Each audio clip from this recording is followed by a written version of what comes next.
Hello, I'm Mayor Brian Franklin, and I would like to introduce you to the wonderful town of Blythewood, South Carolina. Those who live here take great pride in the history and culture of this town, and I would love to tell you a little about who we are and what we have to offer. Blythewood was founded by Native Americans who settled here long ago, naming this area Doko, which means gathering place. And that's exactly what this town is all about.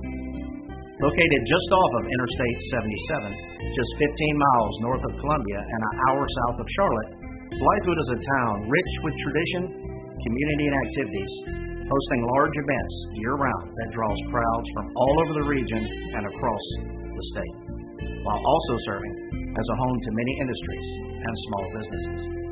Blythewood hosts numerous town events each year to support the people of this community and display the town's history, recreational activities, and supporting the arts scene. From the large celebrations of Black History Month, the 4th of July, Memorial Day, and Veterans Day, to the annual Blythewood Rodeo, Ribfest, Doko Film Festival, Oktoberfest, and of course, our annual town Christmas tree lighting event. Blythewood has something unique to offer every single month. You might come here for the sporting activities such as the championship caliber University of South Carolina equestrian team, the pristine Cobblestone Park golf course, and our top-notch high school athletic teams and recreation centers. Or you might come to spend the afternoon in our beautiful Doko Meadows Park, where we often host outdoor concerts, a weekly farmers market, and plenty of activities for the kids. Stay for dinner in one of our local restaurants or grab a quick bite to eat at one of the many chain restaurants you will find in our main road before heading home. Blythewood is a growing town, and we offer many benefits to businesses looking for a new home. We have recently partnered with Richland County to set aside 1,350 acres to be used as a light industrial park to attract industry-leading businesses and technical jobs to the town. Blythewood has a unique ability to attract larger industries looking for space to build while still offering many opportunities for small local businesses and eateries to thrive. We have a big vision by anyone's standards with a detailed, comprehensive 10-year plan to get us there. We welcome you to discover Blythewood and enjoy our warm, friendly attitude toward life and each other. Whether you're interested in recreation, business, or finding a new home, we thank you for your interest in Blythewood, and remember, you're always welcome.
a few minutes on Mr. Brock.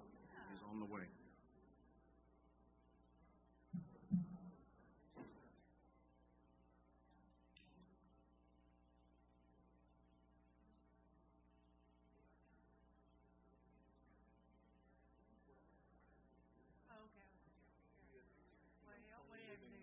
Yeah, when I'll read it again and we'll.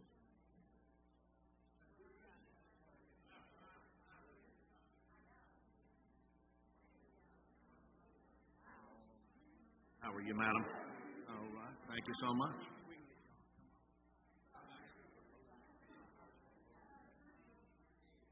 Hey. Oh, yes, ma'am. No, we got time. No, you go right ahead.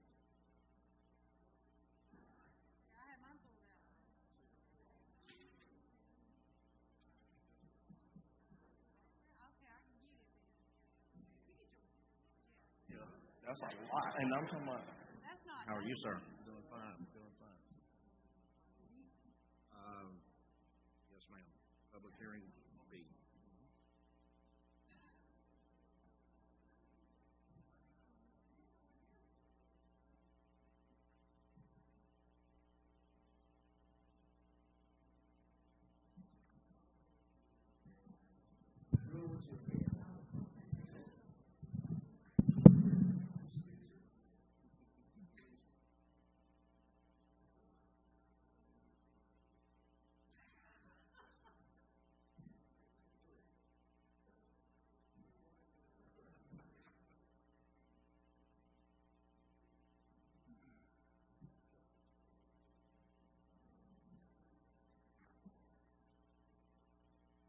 He's on the way. That's why I'm holding up. Just a few more minutes.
Mm-hmm.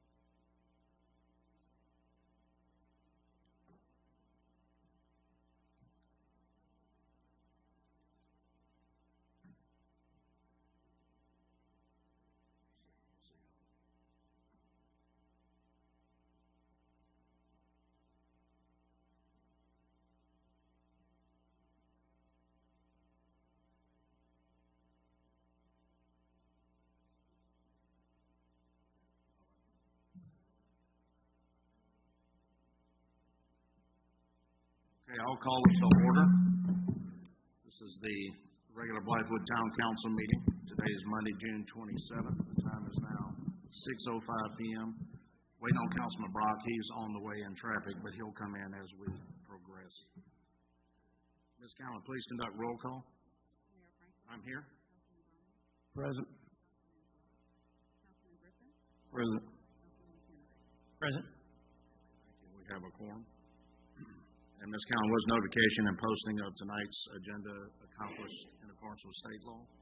Thank you, ma'am. Gentleman, before you is tonight's agenda. Make a motion we approve as presented. Second. And probably motion seconded to approve tonight's agenda as presented. Any discussion? All in favor signify by saying aye. Aye. All opposed? The ayes have it. The agenda is approved. Let us all join Councilman Ballman for tonight's Pledge of Allegiance and invocation, please.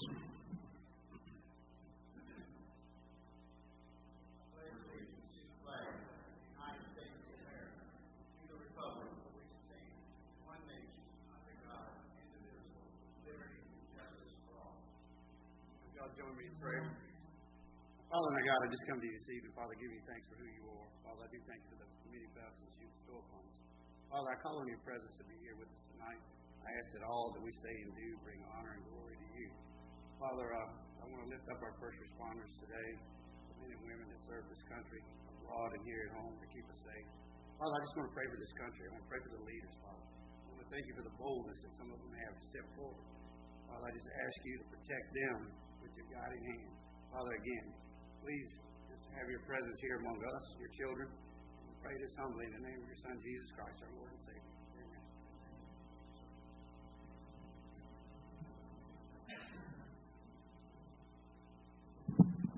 Okay. Thank you all for being here tonight and those at home watching online. We'll proceed tonight with council member remarks, and we'll begin on my left and your right, Councilman McHenry. Thank you, Mr. Mayor, and thanks for everybody who's joining us tonight in the room and, as the Mayor just said, by YouTube.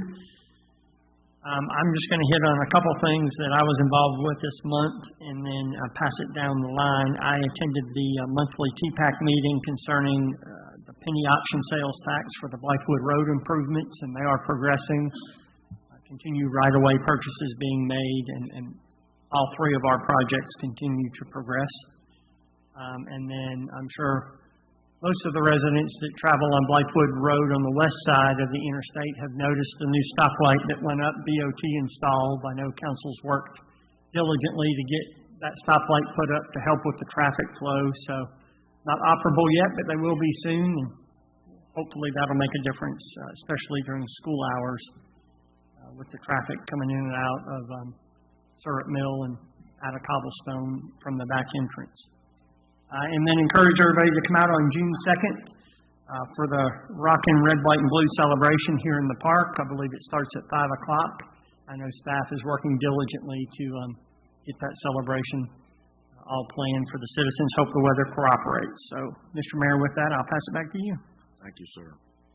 Mayor Pro Tem Balkman. Thank you, Mr. Mayor. I just have a few things.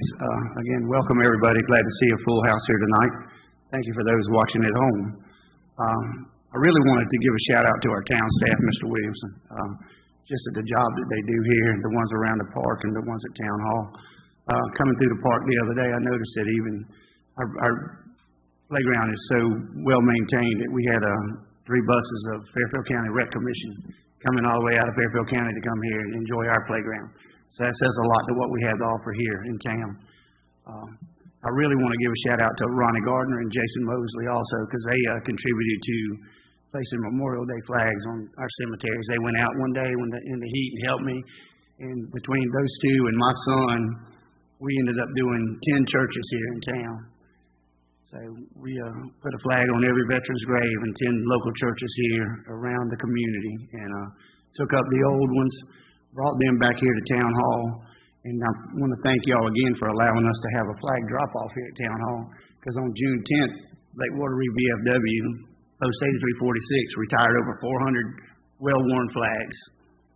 And a lot of that was to contribute to people in this town that brought them here to be retired with respect. And just give a shout-out to all those that helped us remember our veterans, those that sacrificed so much for us, and just proud that this town steps up and supports our veterans the way they do. So thank you, Mr. Williamson, and thank you, Mr. Mayor. Thank you, sir. Ms. Cowan, please note for the record, Councilman Brock is here. Councilman Griffin, sir. Yes, sir. Thank you, Mr. Mayor. Echoing what everyone else said, thank you all for joining us today. Packed room, so I'm going to be very brief with my comments. As Councilman McKendrick said about the red light is going up, I do want to give a special thanks to the mayor for working with me and the state officials on working on that, getting the red light placed.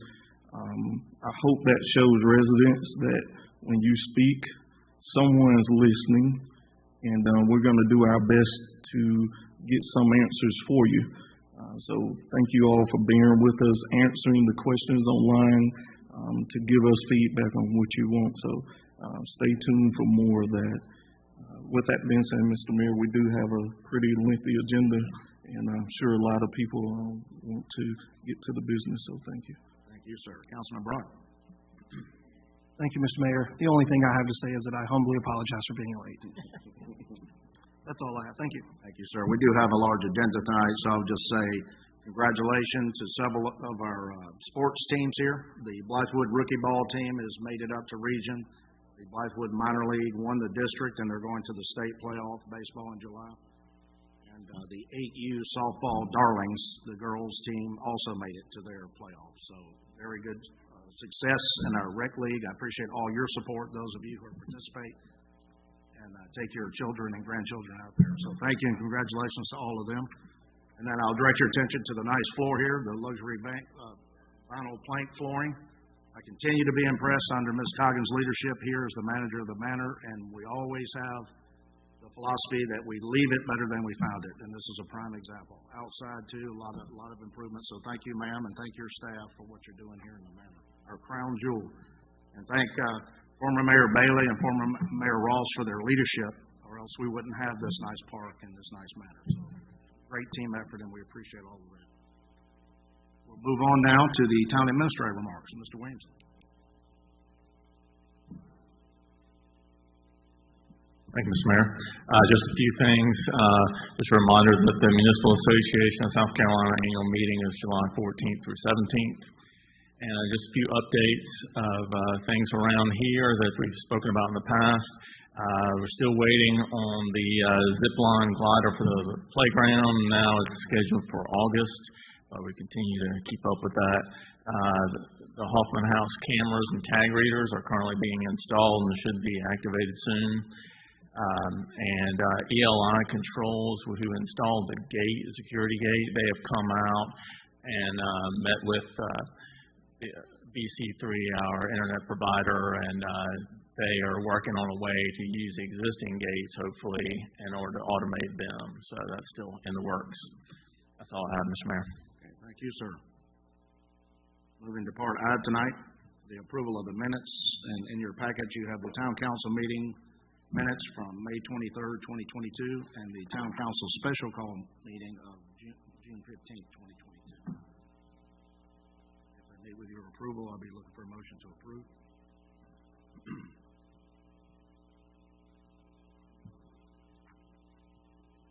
Mr. Mayor, I had no corrections from my end. I'll make a motion to approve. Second. It's been probably motion seconded to approve the meeting minutes from the town council meeting of May 23rd, 2022, and the special call meeting of June 15th, 2022. Any discussion? All in favor signify by saying aye. Aye. All opposed? The ayes have it. The minutes are approved. Thank you. We'll move to part two tonight, public hearings. We have two. Ordinance 2022.009 to adopt an annual budget and provide revenue for the town of Blythewood for the fiscal year ending June 30th, 2023. Mr. Williamson. Mr. Mayor, the fiscal year 23 budget will get its second reading tonight, and this is the public hearing that's required as part of that vote. Do we have any citizens wishing to speak about the fiscal year budget coming up beginning 1 July? Okay, hearing none, we'll close that public hearing. We will now offer a hearing for Ordinance 2022.010, an ordinance to amend the official zoning map and zoning district classification for tax parcel R15100-04-02 from Town Center District to Community Commercial District. Mr. Williamson. Thank you, Mr. Mayor. All zoning map amendments are required to hold a public hearing, and this is an opportunity for the public to speak. Parcels located on Blythewood Road and Community Road, and during the first reading, I'll provide council with more detail. Okay, we will now call forward Mr. Kevin Anderson from U-Haul, who signed up to speak on this issue. Sir, welcome. Thank you, sir. Good evening, Council. My name is Kevin Anderson. I'm the marketing company president for U-Haul of South Carolina. I am also a United States Marine veteran, so thank you for your comments about the veterans and all the efforts that you all are putting in. We are also very interested in helping our veterans in any way we can at U-Haul. I'd like to start by giving a brief history of the ownership of the property located at Blythewood and Community, R15100-0402. Late 2014, we contacted an official at the city of Blythewood regarding the zoning of the property prior to our purchase. We advised the official of our use, that our use would include storage and truck rentals, identical to the neighbor that is now public storage. At the time, that location was a U-Haul dealership. We were told that at the time that the town center didn't allow the use. The property, and that the property would need to be rezoned. As was our practice and as standard practice in a lot of businesses, we went forward with that purchase when that property was at auction with the intentions of having it rezoned, knowing that we were going to have to meet with y'all at some point. When we purchased the property, there was very little bidding. The bidding didn't get out of control. In fact, the bidding was pretty quiet. We won the auction with very little opposition at $1,050,000. Shortly after our purchase, we contacted the city official that we had spoken to in the beginning about rezoning the property, and we were essentially shut down. To our surprise, we were shut down. We were told that a conversation was not going to be had. In early 2020, we had a Zoom meeting with the same city official. He again informed us that the current zoning would not allow our use at that time. And that brings us to today. We're requesting a rezoning after years of generosity, after years of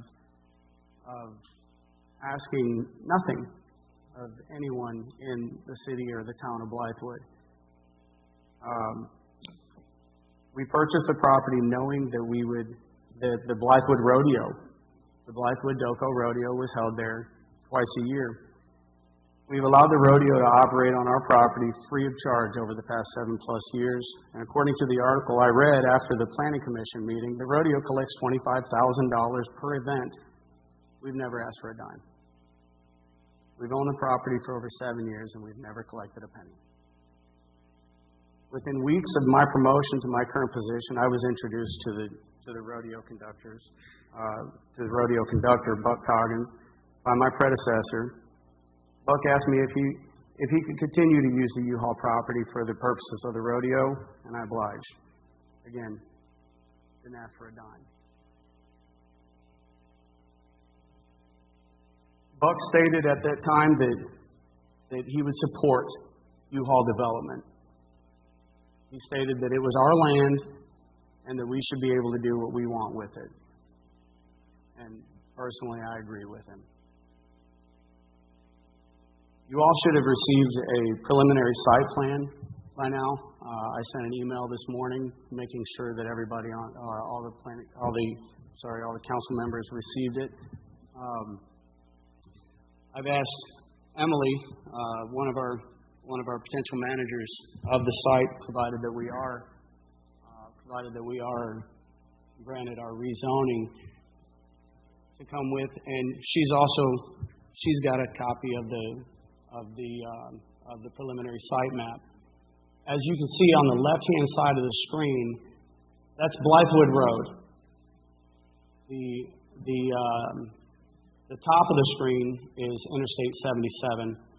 The bottom of the screen, if we can scroll down just a little bit, or if we look at the bottom of our poster, is community. We are not asking at this point for access on Blythewood Road. We don't necessarily even really care to have access on Blythewood Road.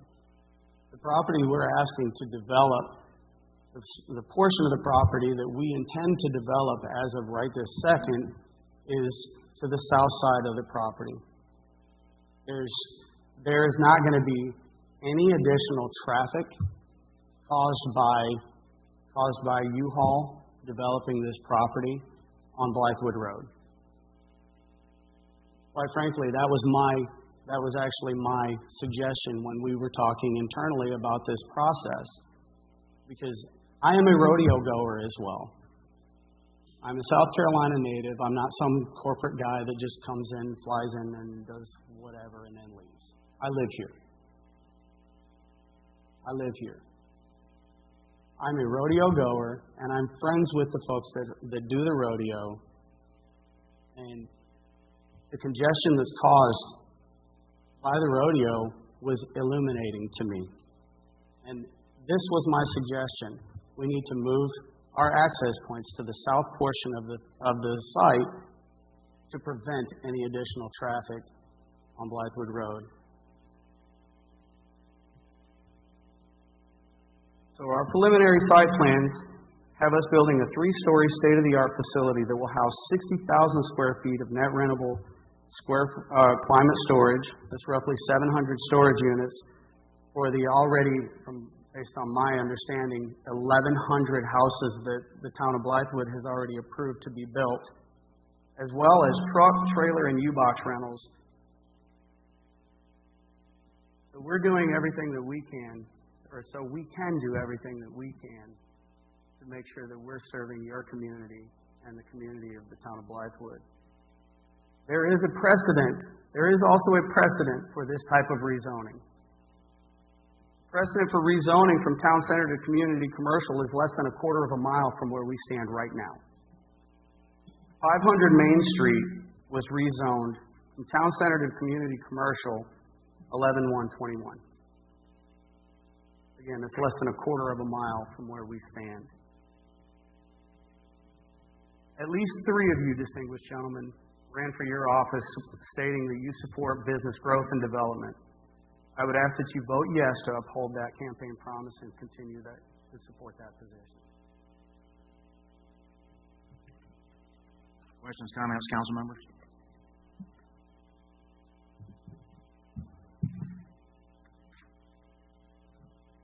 Okay, hearing none. Thank you, sir. Thank you, I Mr. appreciate you being here. I guess now it would be appropriate to have the citizens who wish to speak about the rezoning request. We have 6 that signed up here, beginning with Mr. Tom Utroska. As an open citizen, you want to wait to the end? Okay, sir. Same with everyone else who signed up? Okay.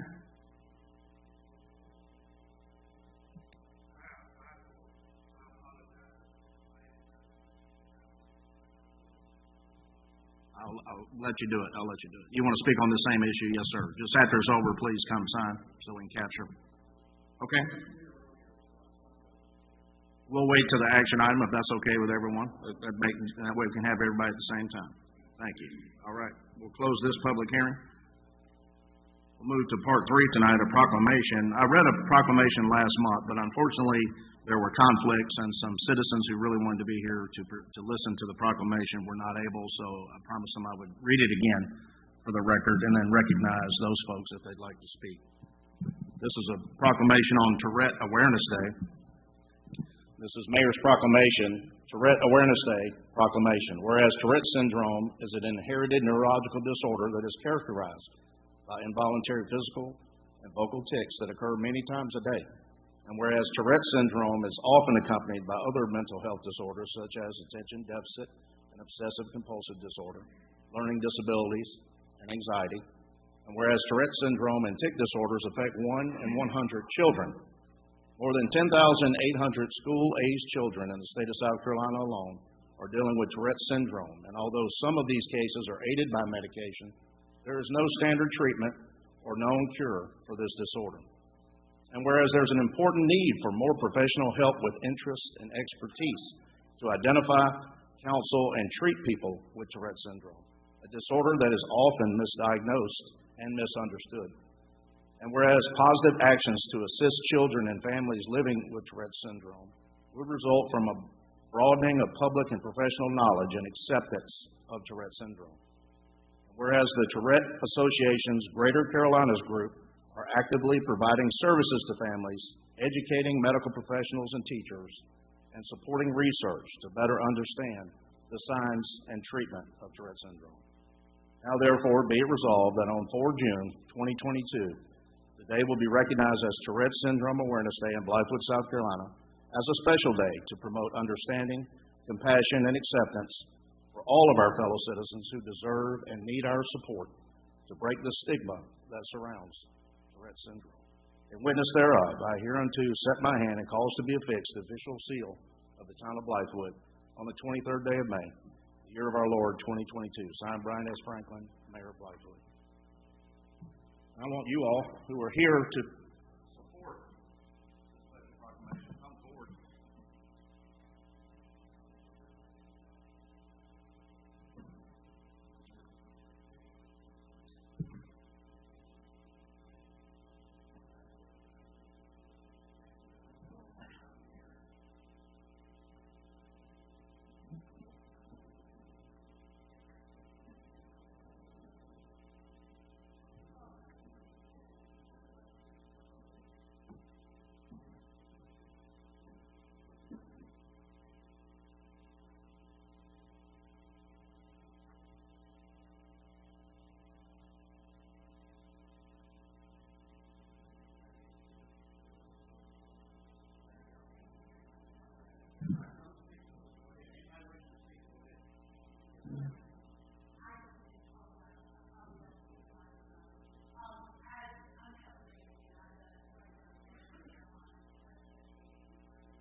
Thank you.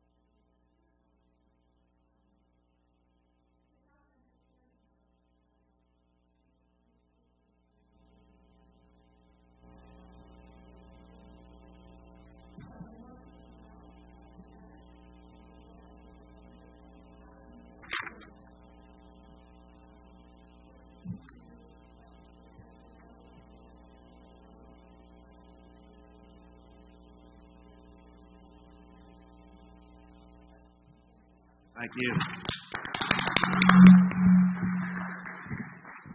And thank you all for your leadership on this important issue. We appreciate you being here tonight. Part 4 tonight will be action items. Then we will have our citizen testimony regarding action items as they're presented. Part A tonight is a first reading, the discussion and approval of Ordinance 2022.011 to provide for an amendment to the installment purchase plan of finance relating to certain capital projects in the town and other related matters. Mr. Williamson. Thank you, Mr. Mayor. During the budget discussions this year, council requested that the town have more flexibility on how it makes its bond payments in terms of the source of which funds it comes from and timing. To accomplish this, an amendment to the ordinance is required. And the town's bond attorney, Ray Jones, drafted this amendment, and he's in attendance tonight to explain the amendment and answer any questions. Mr. Jones. Evening, sir. Evening, Mr. Mayor and others. It's always a delight to come back here. This facility that many with courage took the step to finance, and we're glad to be a part of it and glad to be with you tonight. You may recall, those that were around when we first did this, at the time that Blythewood did this financing, it was one of the smallest municipalities in the state of South Carolina to earn a bond rating.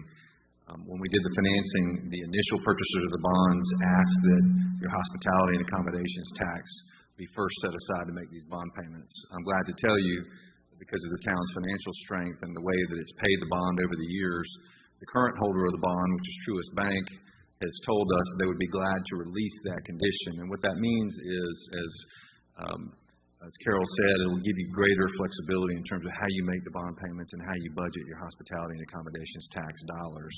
So by approving this ordinance tonight, this is really half of the equation, or maybe a third of the equation. The first third was that Truist Bank needed to be agreeable to this, and they are. The second third is you all approving this, and the final third will be us going before the Blythewood Facilities Corporation and having their board approve this, at which time we will sign an amended document which will remove the hospitality and accommodations first pay-in, giving you the flexibility you desire. So, Mr. Mayor, tonight, this is first reading of that ordinance to accomplish that goal. Thank you. Please, Councilman Griffin. Thank you, sir, for giving us this information, and this is clearly going to set us in a new direction financially. So thank you for your hard work. I do have one question. What is our current credit rating? Do you know? I can tell you what it was at the time that we received it. I believe it was an A-rated credit. I can confirm what it is today. You maintain your credit rating, which is significant for a town that has, at least on the books, less than 10,000 residents. It might be distinctive in South Carolina. Former Mayor Bailey is suggesting it might be AA. We'll have to confirm that. Yes, sir. We may have started that way. The rating scale has changed, believe it or not, since 2013. That's why I'm hedging, but I will get you your current rating. Okay. Thank you, sir. Thank you, Mr. Mayor. Other comments, council members? Yes, Mr. Mayor. Yes, please, Councilman Brown. Is there a prepayment penalty attached to this bond? No. No, so we could pay it off at any time? You could. And this amortization schedule is correct? It's the amortization schedule from your most recent amendment. It's correct. That's correct. Yeah, okay. 2018. Yep. Mr. Mayor? Please, Councilman McKinley. Mr. Jones, thank you very much for coming before us, and I know as we went through the budgeting process, this is one of the items that came up in my personal meeting with staff. The foresight of prior councils, as well as the bond issuer, to put those stipulations on Blythewood was certainly a smart move at the time, and we certainly appreciate the work you've done in realizing that Blythewood has continued to mature as a town and been very responsible to how we manage and hold finances. I'd like to thank staff for reaching out and contacting you as requested. I think this will be very helpful in planning debt service moving forward, and I certainly appreciate you coming before us tonight. Yes, sir. Any other questions, comments? Hearing none. Looking for a motion. Motion to approve. Second. And probably a motion seconded to approve Ordinance 2022.011. Amendment to the installation purchase plan of finance relating to certain capital projects in the town. Any further discussion? All in favor signify by saying aye. Aye. All opposed? The ayes have it. The ordinance is approved. Thank you, Mr. Jones.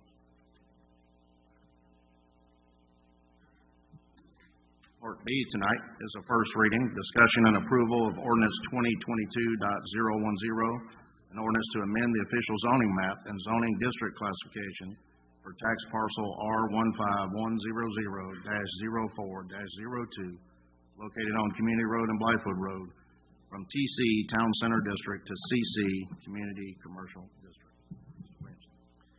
Thank you, Mr. Mayor. The application we received was by Stephanie Sheikey, representing the America Real Estate Company, obviously represented more locally here by Mr. Anderson. They are requesting rezone the property located at 800 block of Community Road from Town Center District to Community Commercial. It will remain in the Architectural Overlay District, and the land area is approximately 18.04 acres. The current zoning, Town Center, the proposed zoning is Community Commercial, and just to give a description, this district is intended to provide a mix of heavy intensity office, civic, retail, and residential uses. Compared to Town Center, the Community Commercial District allows the largest and most intense commercial uses. Surrounding districts to the northwest is Town Center, to the north is Town Center, to the east is Town Center, and to the south is limited industrial. Property is vacant, but is currently used as a site at Blythewood Rodeo twice a year. According to the Town of Blythewood 2020-2030 Comprehensive Plan and the future land use map, subject property is classified as Town Center. And then the table in the comprehensive plan for the compliance index states that community commercial is not a compatible zoning district, but it is an alternative zoning district subject to the discretion of the town council. Because the subject property is almost completely surrounded by Town Center zoning district, town staff recommends disapproval of the map amendment in order for this property to remain in the Town Center zoning district as well. On June 6th of this year, Planning Commission voted unanimously 6-0 to recommend the Town Council disapproval of the map amendment. 2 members of the public spoke in favor of disapproving the map amendment. While I know the applicant has submitted a preliminary site plan, I'd just like to remind you that the applicant is not at all bound by the town to build according to the preliminary site plan. And the question before you is an amendment to the town's zoning map to allow different uses on the property. Thank you. Councilmember comments before we have the audience speak?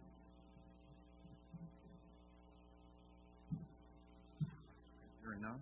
Okay. Mr. Utroska, sir. Thank you for being here.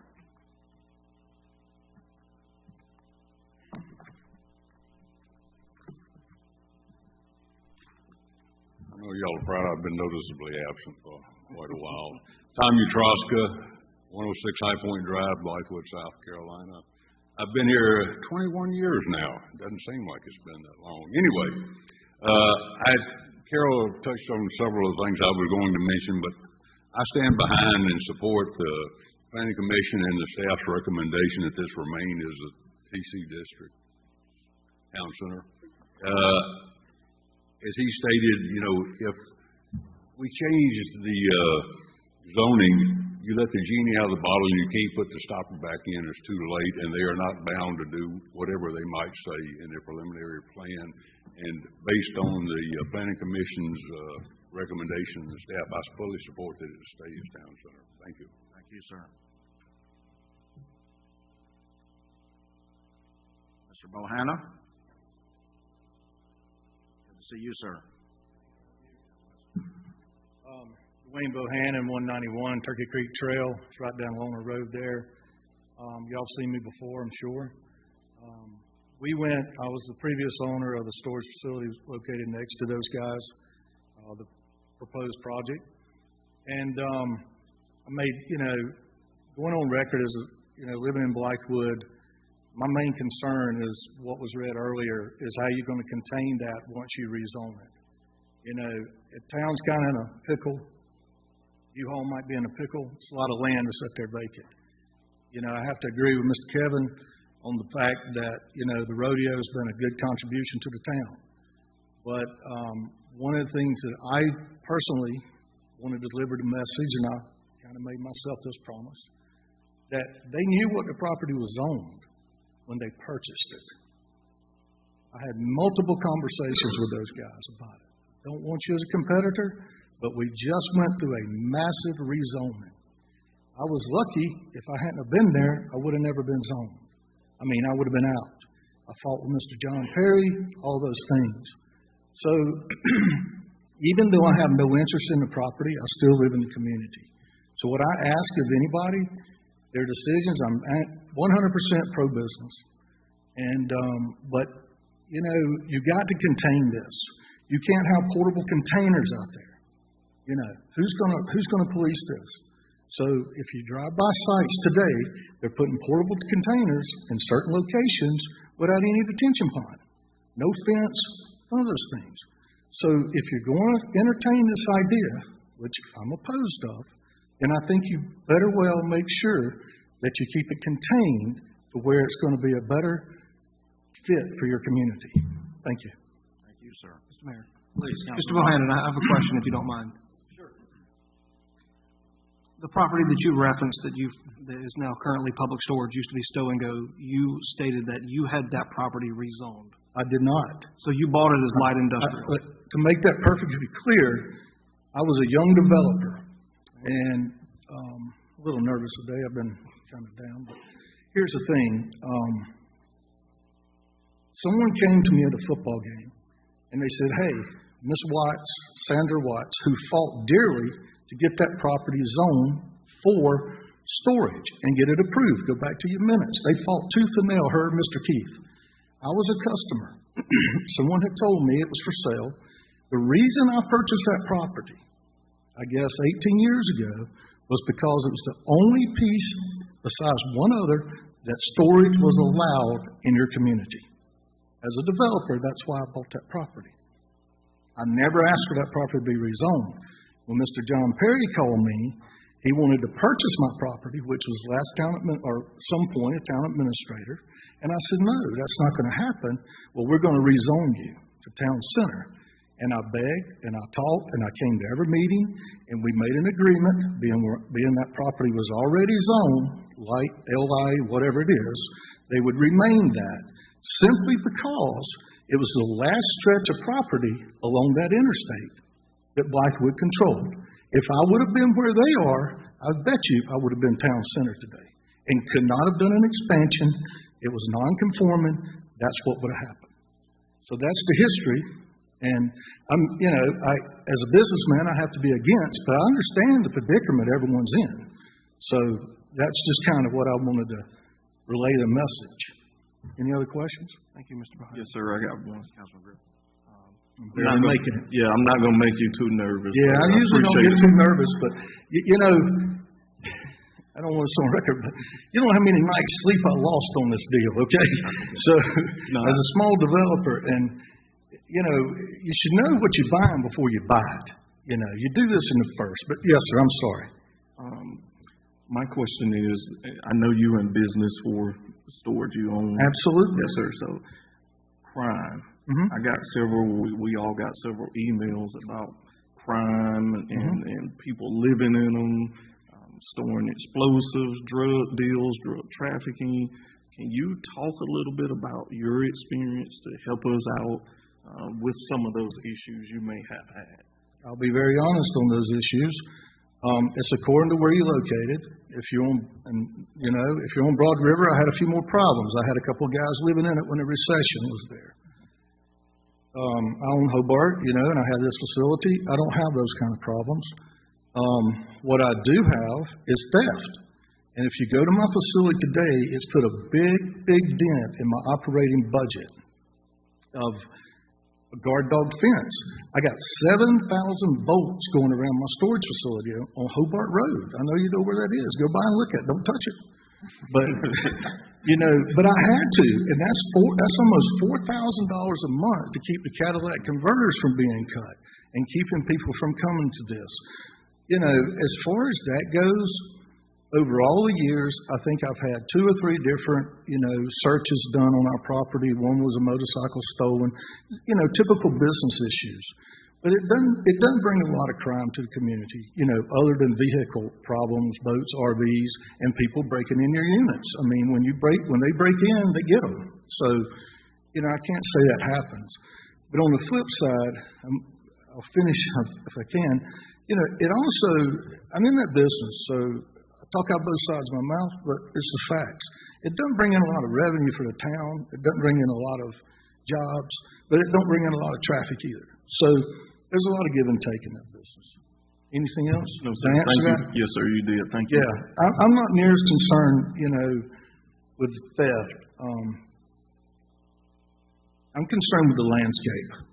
I mean, I don't want competition. I mean, let's just face it, I'm not that far. Who does? But the fact is, I'm very concerned with the landscape. And I don't have sympathy. They should have done this before they purchased the property, or I wouldn't be standing here if it was zoned properly. So thank you for your time. So Thank you, sir. Mr. George Logan.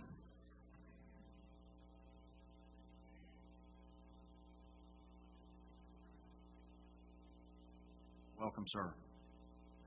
Thank you for your time. I don't see the council as often as I used to. So consider this a lucky day because it's reflective of what isn't happening to you. My comments are simple and they're short. I'm disappointed. I'm disappointed in the council because there is implied interest in this program or this ordinance change. There are a lot of people in this community that have sweated for years to develop and try and maintain a town center concept for this part of town. And we're talking about an undoing part of it. And as the gentleman before me has correctly said, you open that box, you can't close it.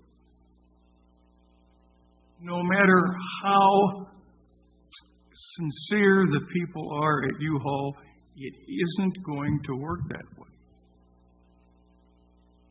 Sightliness, landscaping. You come off the freeway to an area that is already zoned to provide for town center type businesses, the architecture for which can be compatible to the rest of the town center and looks attractive as you get off the highway. Wow, highway, that's a term that some of you guys are too young to have ever heard. So I'm disappointed that the council has apparently not listened to the Planning Commission. I commend the Planning Commission. 6 votes to none. Correct me if I'm wrong. Plus 2 people, am I correct, that stood up supporting the Planning Commission. That property, gentlemen, is properly zoned. We have an opportunity to create something there that is going to be attractive and useful, family friendly.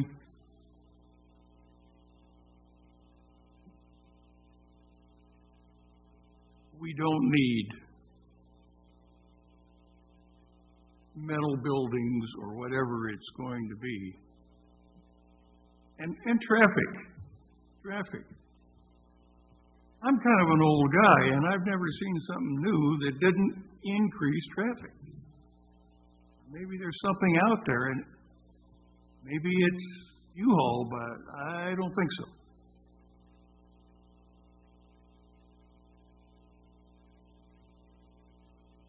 Planning Commission are people that have worked hard for years to avoid this kind of thing. Don't zone our property to the extent that some sore thumb can be built there. Thank you. Thank you, sir. Mr. Logan, would you mind answering a question? Oh, I didn't bring any answers. You mentioned that Planning Commission has listened, and they voted 6-0 to recommend to deny. My only question is, how has council not listened? The only response I have to that is there's an apparent interest. And what might that be? Well, we're here talking about it. Exactly. If That's council listening. That gives you the opportunity to come before us and speak. No, that's good. You can tell we're getting into the political time of year. No, I'm trying to understand your position, sir. I am talking about the Planning Commission says no. Okay. 6-0. I don't think anybody on the Planning Commission got hurt in the scuffle over whether it was going to be 6-0 or not. Now, when the Planning Commission is as solid as it is, and believe me, it's not always solid. They have good discussions. But when it's 6-0, two people show up and they both say the same thing. By that logic, and we continue to discuss it? We have to.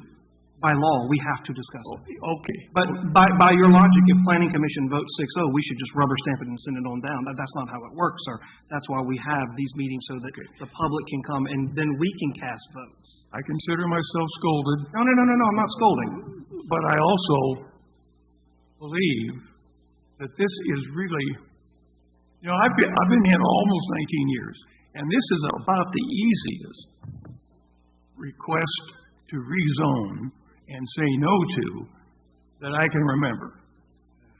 This is a no-brainer. My question is, where is the interest in this? This is an organization, gentlemen, that bought land without knowing whether they were going to be able to use it for their intended purpose. What other pothole is in the road for thinking like that? Businessmen and businesswomen in this community don't buy property until they know they can use the property for their intended purpose. And I am scared that management thought process, if they come here, is going to result in problems. Thank you, Mr. Logan, but I will tell you one thing. The paper trail shows that in 2014, they did know it was not permitted before they purchased the property in 2014. So they did some due diligence and knew it wasn't permitted, then purchased the property in 2015. So they bought it going in knowing that it wasn't zoned for what they wanted to do.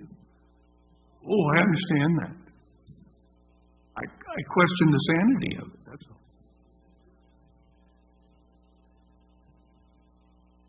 Thank you, Mr. Logan. Thank you, sir. Mr. Jason Harden.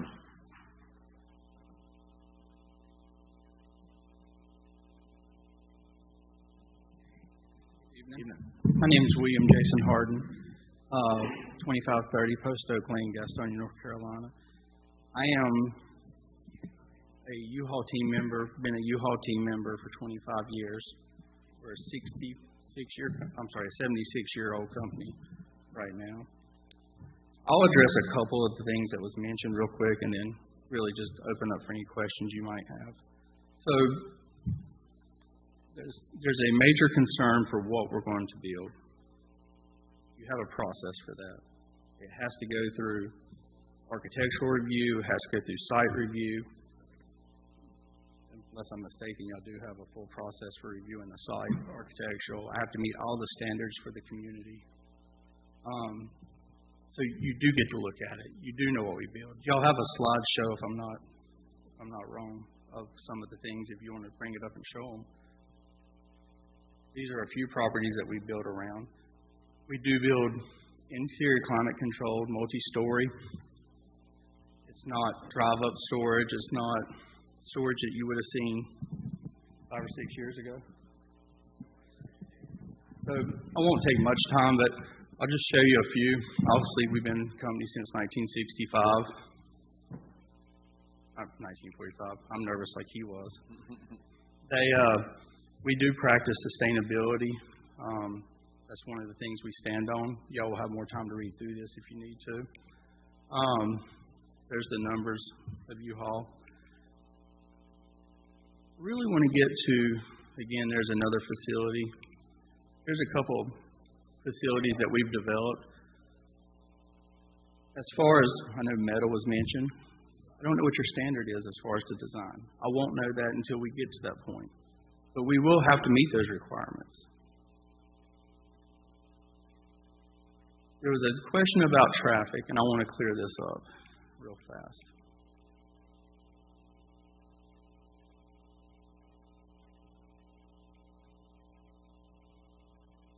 Here you go. Here's a few numbers on traffic and information about us. This is as of 2 weeks ago, I believe, is the information. So a standard fast food restaurant on a weekly average averages 3,161 trips. A gas station, 1,200 trips. Hotel, 905. Casual dining, 1,075. With a U-Haul, I apologize, some of you can't see it, it's 31 trips is what we average. You can see the hours. So we do have a light impact on traffic. We do have a presence that we need to set to help the community though too, because most people that get to the community come through a U-Haul truck or a U-Haul service. We support communities all across the country. We've been in communities that no one wanted to go in and help them grow and develop. We just want to be part of your community. I feel like we've shown that. I can't answer for any of our predecessors why they bought the property. I was not over the area at that time. Kevin was not over the area. We inherited it. We're trying to move forward and be part of the community today. So any questions you have, I'm willing to answer them. I have one, please. Thank you for your comments, but I saw the site plan. You had it in two phases, right? You had the first phase where you want to do your building, and you had a second phase that came out to Blythewood Road, correct, on your site plan? There's the site plan. Which? Does it say phase 2 up here on the top? Oh, you're talking about everything to the left? Yeah. So why would you not subdivide it and ask for rezoning on just the acreage that you're using? Because now if we rezone it on that, you open up a bunch of stuff out front on Blythewood Road that doesn't conform. Anything on this list doesn't conform to anything that we would want to have. And so why wouldn't you subdivide it? Honestly, I do not know the answer to that today. Okay. Kevin brought this to me. He felt like this was the best plan that we could do. Okay. As far as,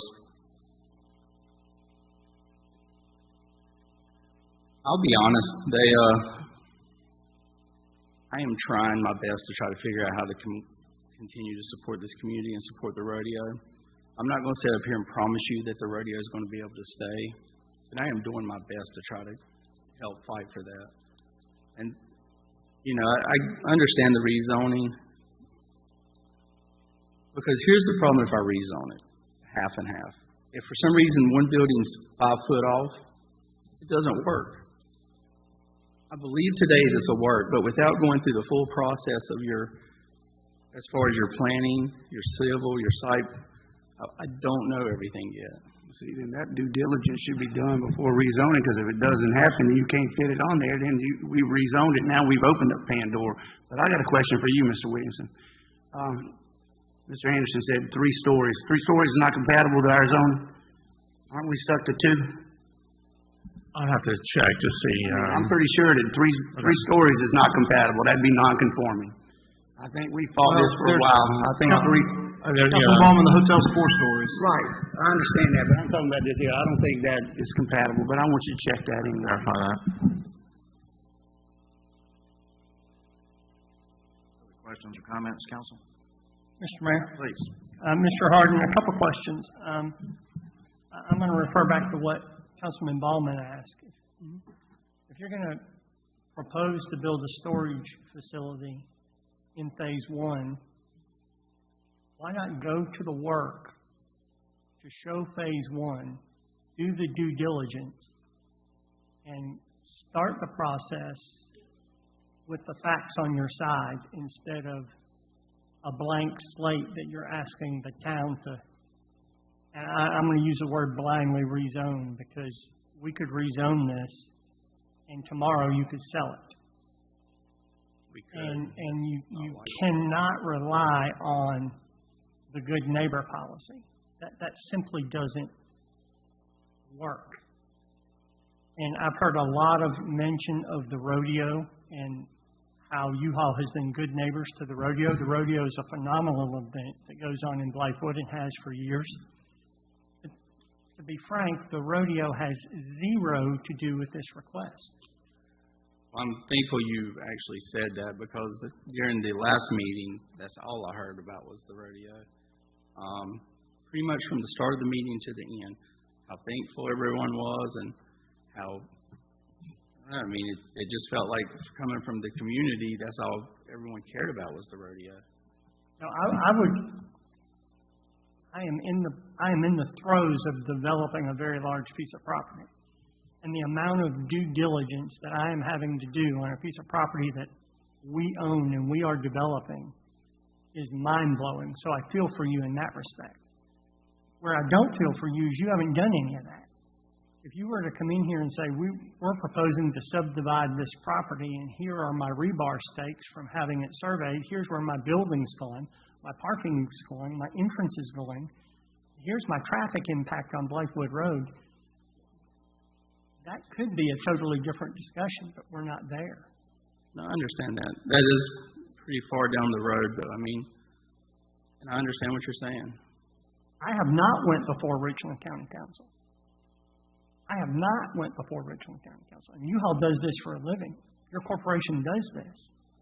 So due diligence is supposed to happen before you're standing where you're standing. The second point I would make is I totally agree that Planning Commission did their job.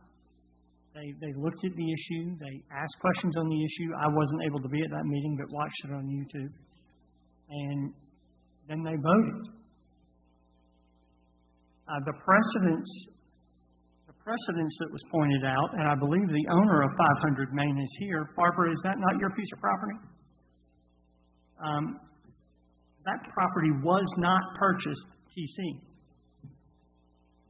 The property owner acquired that property under another zoning, was moved to TC by the town. It's a very small piece of property. And the property owner came back and said it was not clear what TC actually meant when she agreed to the rezoning, and she asked us to down zone the property, which we did. So for U-Haul to use that as a precedent, that is just not an accurate precedent.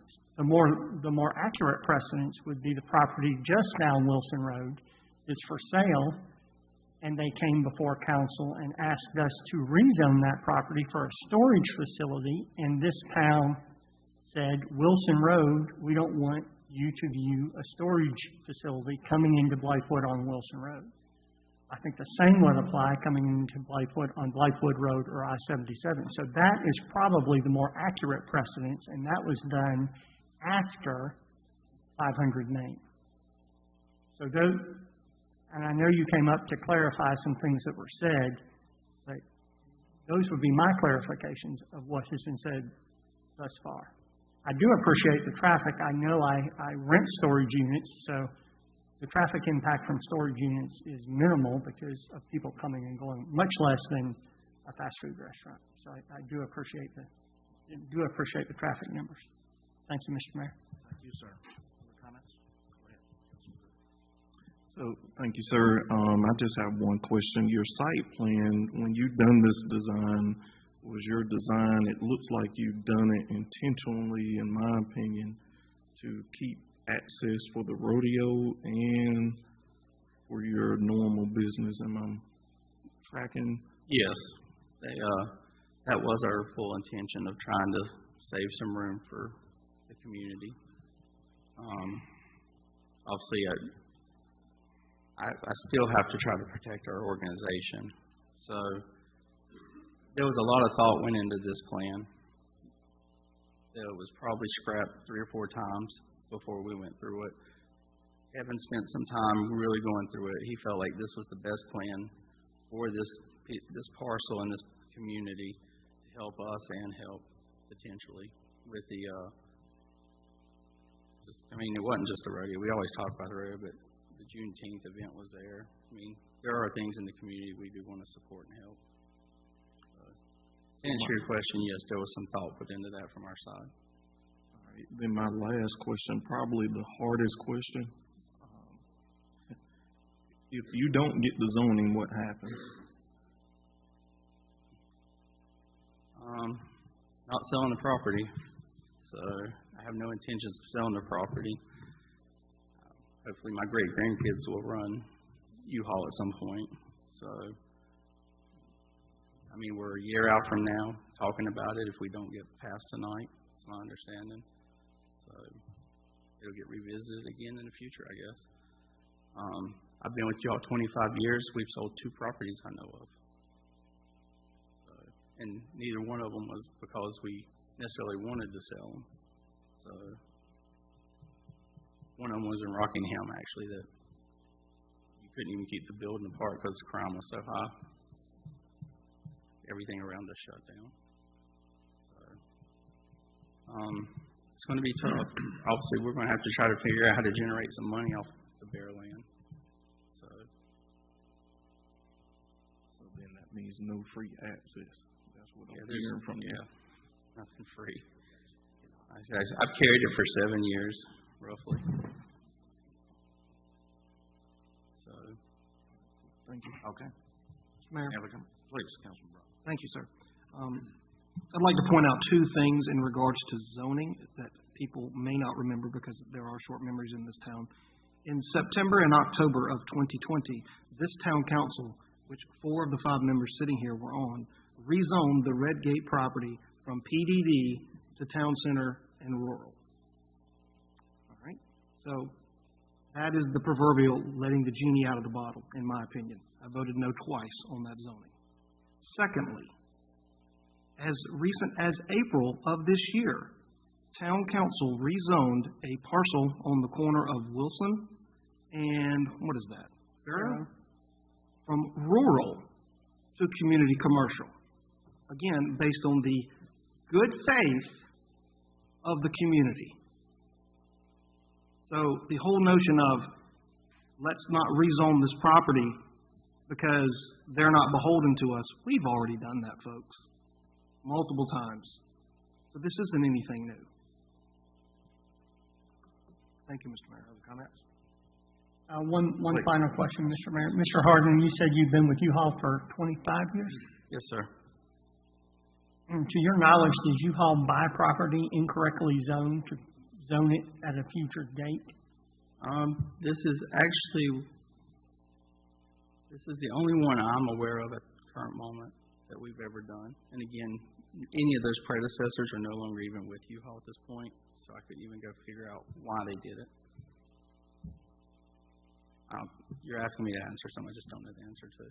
Yeah. So, like I said, in my career, I don't ever remember us doing it. I've never done it. But today we own it, and I have to figure a path forward out with it.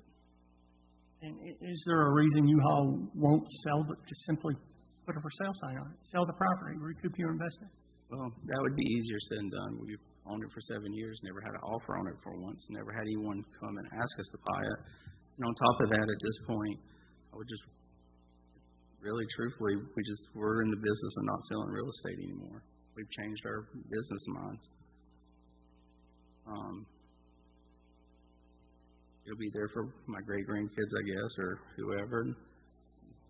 I really don't know how to answer your question, to be honest, so I apologize. No, I thank you for the effort. Final comments? Thank you, Mr. Hardin. Mrs. Bethany Parler.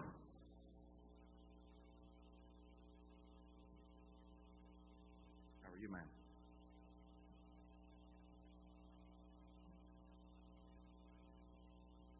Good evening. I'm Bethany Allen Parler, and I live at 12 Lynx Walk Lane in Cobblestone Park.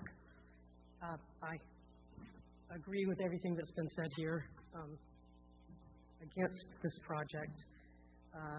First of all, they purchased this property at auction at their own risk, knowing that zoning would be required, and he just said they have never purchased another property that was not properly zoned. And while we're happy that they had to allow us to hold the rodeo and the recent Juneteenth concert and that kind of thing on the property, that's what a corporation does, fostering goodwill in the community. And there's plenty of land in Blythewood, so we can hold those things somewhere else. To me, it's not the light traffic, it's the type of traffic. With that new roundabout that's coming in, it will require access from Community Road. There will not be a Blythewood Road allowance. In fact, the bank across the street, whose architecture is the type of architecture we would desire, is going to have to close its entrance to Blythewood Road because of the roundabout.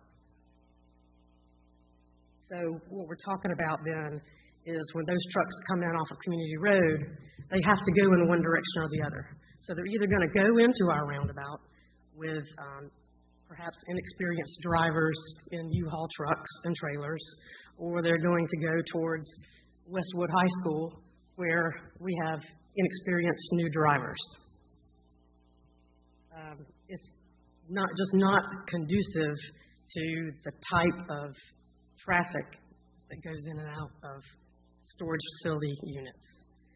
And although no one has offered any facts about drug use or drug storage or that kind of thing, it would seem to me that coming in and out of fast access in and out of an interstate would perhaps allow someone to think of that anyway. Last is that it is town center zoned. We have dreams of a cohesive town center, and that type of property does not fit in with a cohesive town center with large parking lots and that type of thing.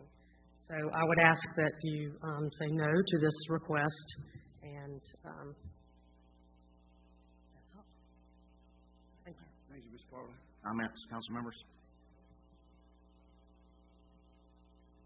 Want to harass me? Okay. Okay, thank you. Thank you, ma'am. Thank you for being here. And Mr. Anderson would be last, sir, if you have any final comments. You did sign up to here to speak, so I'm going to give you an opportunity if you like any final comments.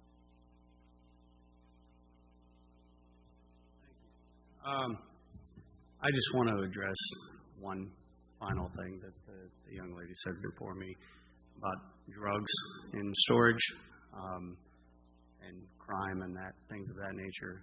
I would ask, how many calls do police officers get about public storage? How many calls does Mr. Bohannon get? I don't know the answers to these questions. They would know.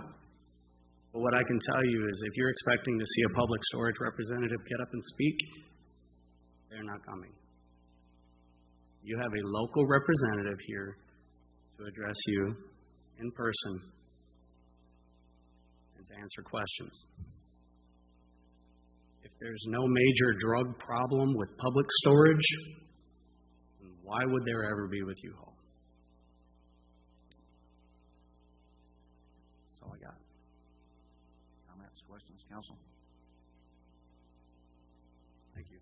Thank you, sir. Please, and the gentleman also. Yep.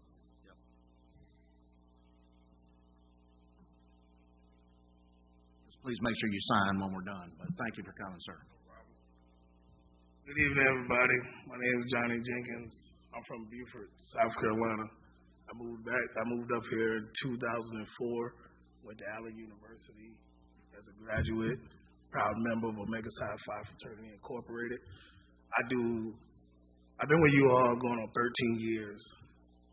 If it wasn't for you all, I would not be able to afford where I'm living at in Blythewood right now. I've been out here.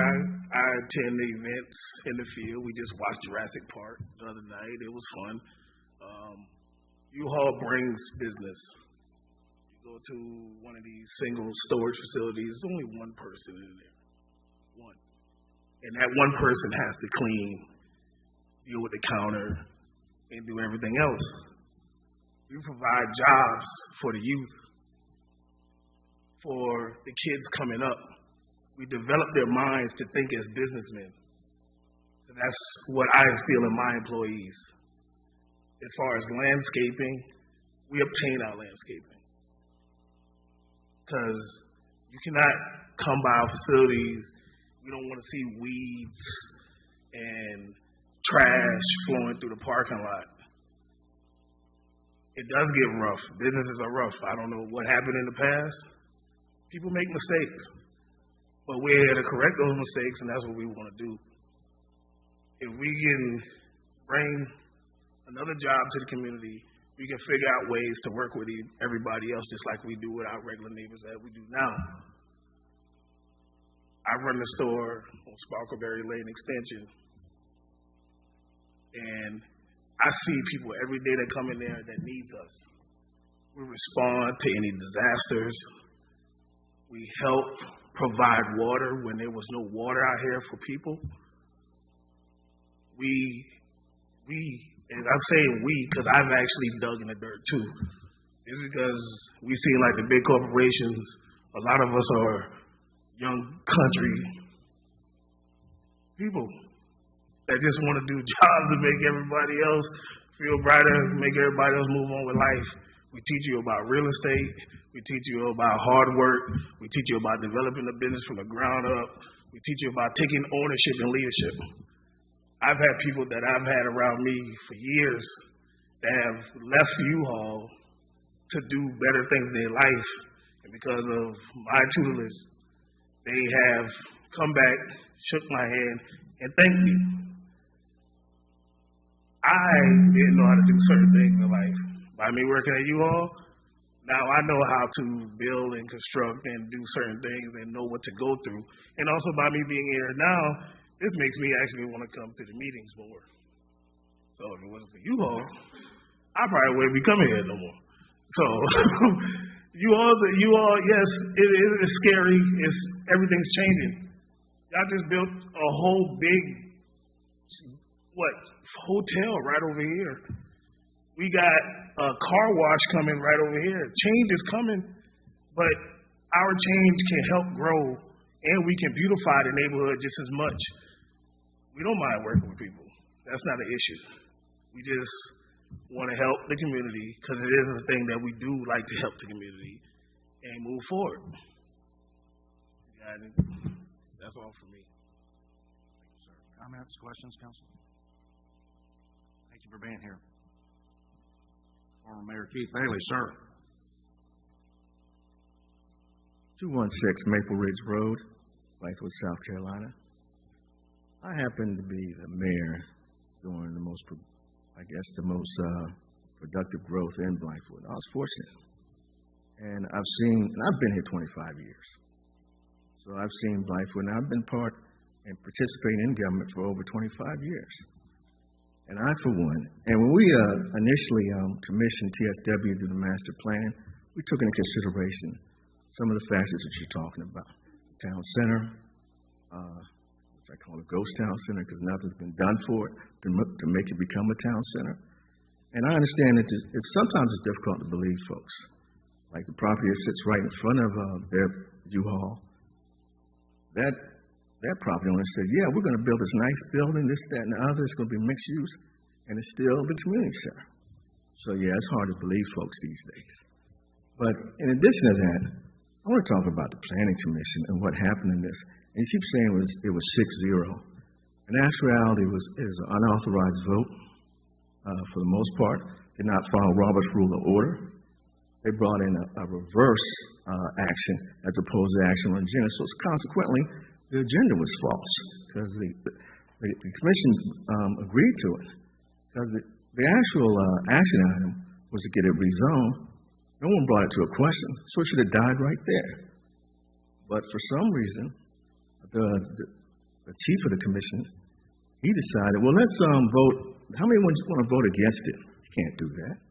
That's not proper form. I've been watching what you do. and not what you say. And this is the opportunity to do the right thing, to actually have Blythewood move forward again. I mean, we've been on a town interrupt for the last 12 years. It's time for us to get moving. I know that progress starts with an idea, a resource, and a shovel. And I believe this is at least a good start to making the town center. In terms of, they look to be a good architect. They're going to come before us. I serve on the bar right now. We're going to make sure it looks good. We're not going to put anything ugly in here. We've made that commitment for over 20 years here. I don't think that's going to deviate. So, I think this is an opportunity for you all to actually say, okay, let's get this started again. All right? Thank you very much. Unless you got some questions. I love answering questions. No questions? Okay.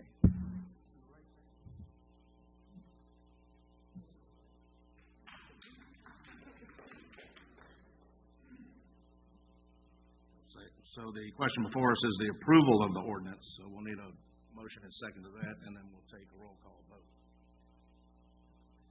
I want to say one more thing. Go ahead, please, Councilman. First, I want to thank everybody for being here, especially your Cobblestone residents. I've got a list here of about 15 of you who have called or emailed in non-support of this. So thank you, and just know that your voices are heard as we hear here. We were told here that we hear your voice. I heard it multiple times. So believe me, we hear your voice. Thank you. Mr. Mayor. Please, Councilman Brock.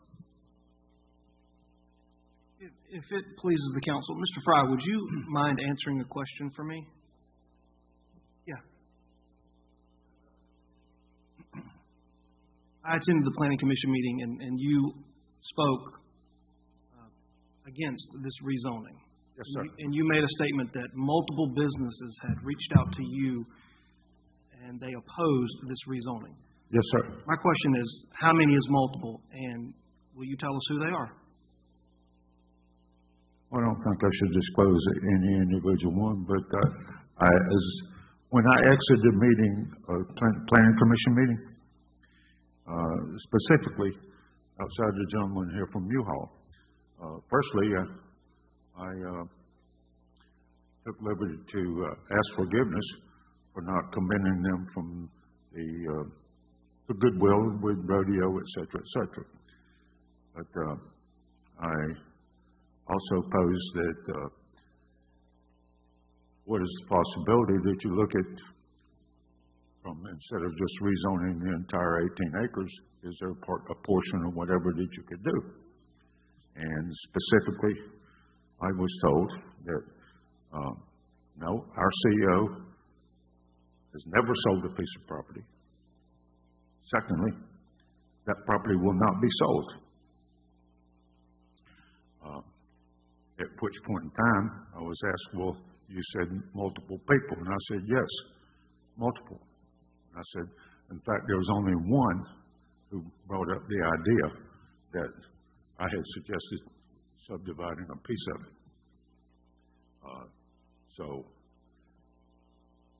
Okay. Thank you, sir. Answer your question? Yes, sir. Thank you. Any other? No, thank you. Okay.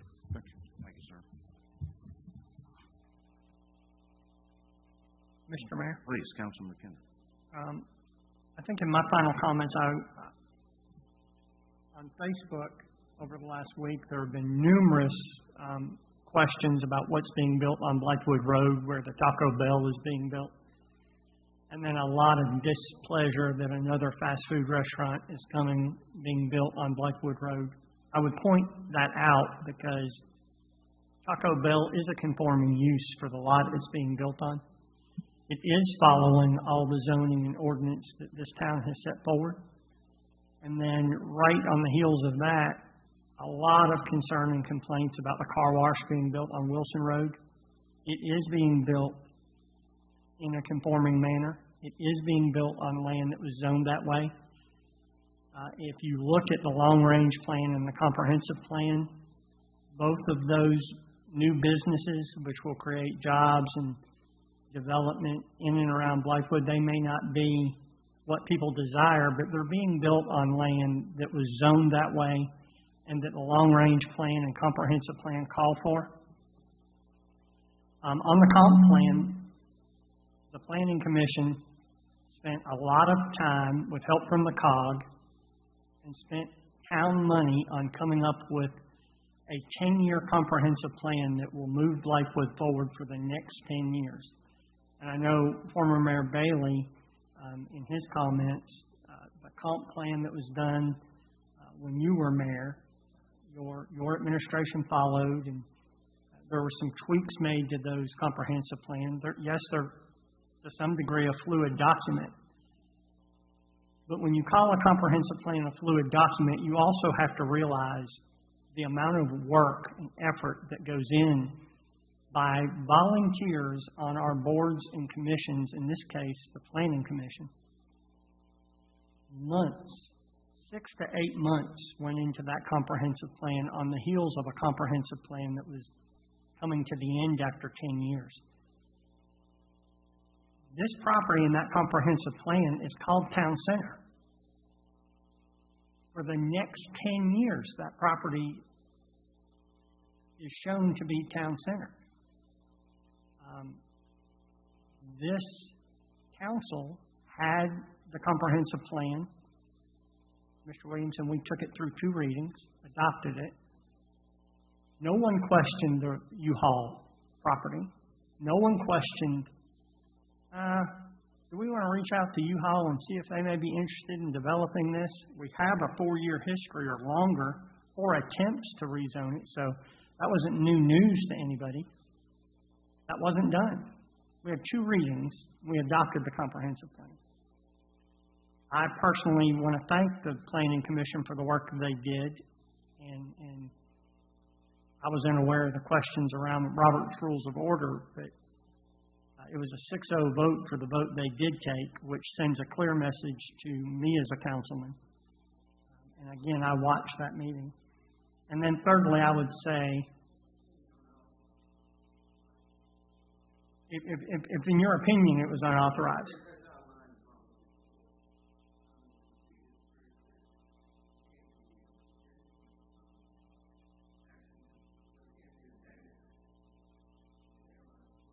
right, so, but again, the Planning Commission, as you'll probably hear up here, the Planning Commission works at the pleasure of council. So if it was a vote that was taken outside of Robert's Rules of Order, it doesn't affect what's before us tonight. And then lastly, staff. I appreciate staff. This council up here, to a man, is a part-time council. This is not our full-time job. Mr. Williamson, you and your staff, this is your full-time job. I appreciate the work staff does and puts into this. And I appreciate the recommendation you set forward, because you and your staff also understand that this is not in accordance with the comprehensive plan that we just finished and we just approved. So, and I do appreciate and support small business, and I appreciate U-Haul coming and trying to do something with a piece of property you own. I would put you back to the corporate decision to buy a piece of property that is useless when you buy it, and then put you in the position of making multiple attempts to try to rezone it so you can do something effective with it. That piece of property is the industrial park gains steam as the roundabout is put in, and as that side of the interstate town center continues to grow.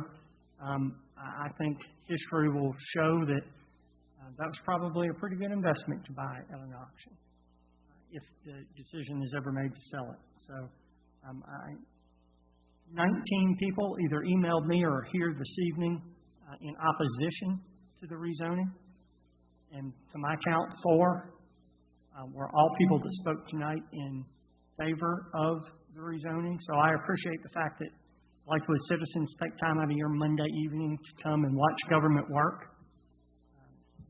We don't always get it right, but I certainly appreciate citizens coming out. And as Councilman Griffin said at the beginning of the meeting in his remarks about the stoplight at Syrup Mill, when you speak, someone's listening. So I'll quote him in his opening remarks, and I am listening as other council members are listening. So thank you for being here.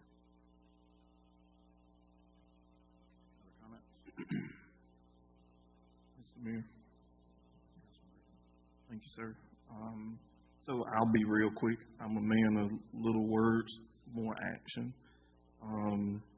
Thank you all for coming out. I probably received the same emails, a few more, and some phone calls. And what I really enjoyed with this one was sitting in driveways and lounge chairs, having conversations in cobblestone with residents about this and other things in town. So really just listening, not saying much. I really enjoyed that. And I'm looking at an email that a young lady, and I won't say her name, but she's a Cobblestone resident. She reminded me of one of mine. We heard it several times about campaign, and I think you all stated it.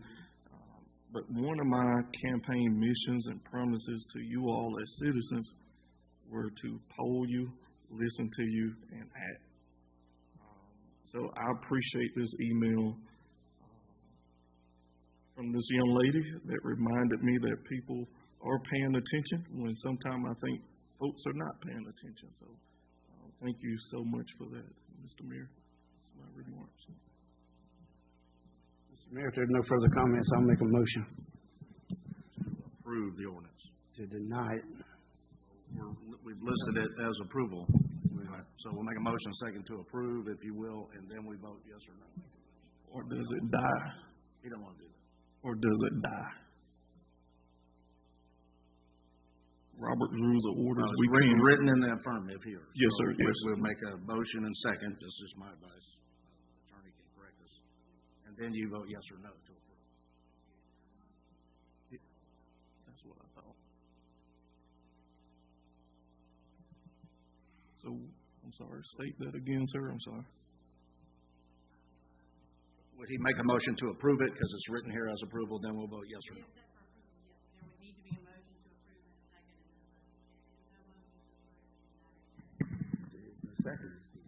No, I was asking for the original call to vote.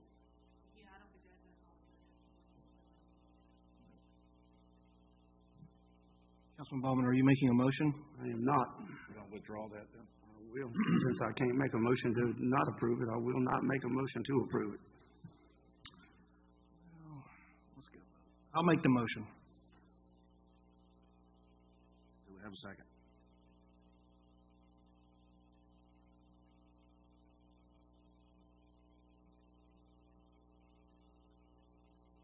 I will second it so we can vote on it. I'll second the motion to approve ordinance 2022.010. Any further discussion? Ms. Cowan, please call the roll. No. No.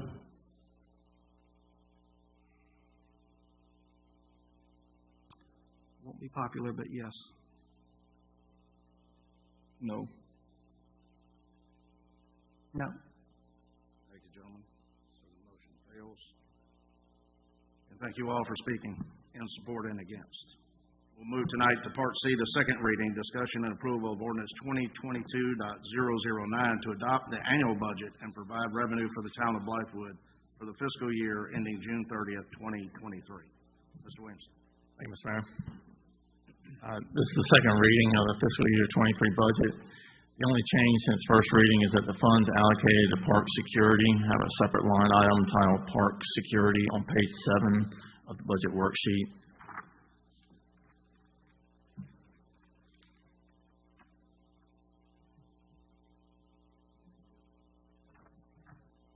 Mr. Williamson, is that for officers, floating officers throughout the park, like on a right? Yeah, it was just, yes, that's what was discussed during our work session, and it just wasn't very clear in the initial budget, so we just created a separate line item to clarify that. Would those officers also be present at council, planning commission, bar meetings as well? I mean, they can't. I mean, we haven't really gone down there, but we can do it however we want. Okay. That general law enforcement? just for meetings? Was that your question? Park security. It was the line item on page 7. Line item 104510-445, park security. I guess the manor resides within the park, so therefore it would qualify. It's like tonight wouldn't count because Richland County showed up. We didn't contract them. Correct. Yeah, so And I appreciate them showing up tonight. they showed up on the rim of some Facebook post. That's why they come in tonight. Mr. Mayor, if there's no discussion, I would like to make a motion to approve Ordinance 2022.009. However, I would stipulate that the proposed allocation of FY 2021 LAT funds of $122,000 found on page 12 and the allocation for hospitality tax of $172,880 found on page 14 be stripped from this approval and addressed on an individual basis no greater than 90 days before the event. Similar to the way we do outside agency requests. And that's going to be in our policy that we're running. Correct. So, yeah, I mean, that's a policy. We don't have a policy in place yet. Correct. We do not have a policy. So it would revert to the original way they were done. They would come before us. It doesn't revert any of the activity that's already been done. The application period opened, it closed, those that applied. What that does is it establishes a pool of funds. That's right, but does it change the budget amounts? No. Okay, well, I'm saying you extract those applications, hold the same dollar amounts that is proposed, and then each individual would come before us 90 days-ish. We could have some latitude there. It won't exactly be 90. Before the date of their event to request and receive approval. My problem with that is we have not put that into a policy document, and we have not given the applicants the chance to say, hey, you're going to have to come back. You can't spend any money right now. Or if you're depending on this money for your event, you have to wait 90 days. Well, then what you're saying is the town is basically going to bankroll every event. That's not what the town should be doing. They did show up. Yeah, they did. Some did, not all. Yeah. But we already talked about that. We already acknowledged that we have a problem with the way we're moving. So it's my understanding you and Councilman McKendrick is working on that policy to bring back to council. Yes, and if you approve it now, then that policy you won't even have an opportunity for that policy to take place in the next fiscal year. We called a special meeting to discuss this. Yes. And we decided at that meeting to a man that we would create this new policy and it would take effect next year. It would not affect this budget this year. So I will not support pulling anything out of this budget. Well, that's fine. You're welcome to cast that vote. As it stands now, I just don't like approving everything carte blanche. I just don't. You have an opportunity to vote no too. I'm well aware of that. There's a motion on the floor. Do we have a second? Do we have a separate motion? I'll make a motion. We approve the budget as presented.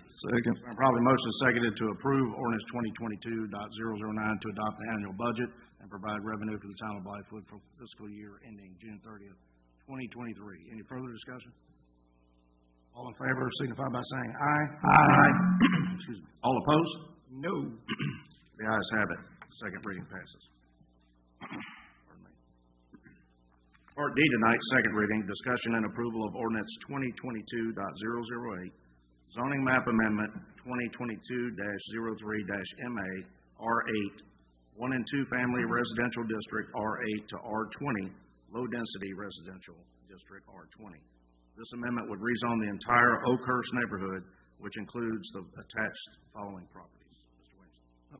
Mr. Mayor, in accordance to the letter that I submitted on March 28th, 2022, I officially recuse myself and I have completed the forms and submitted to Ms. Cowan. Someone will come get me. All right.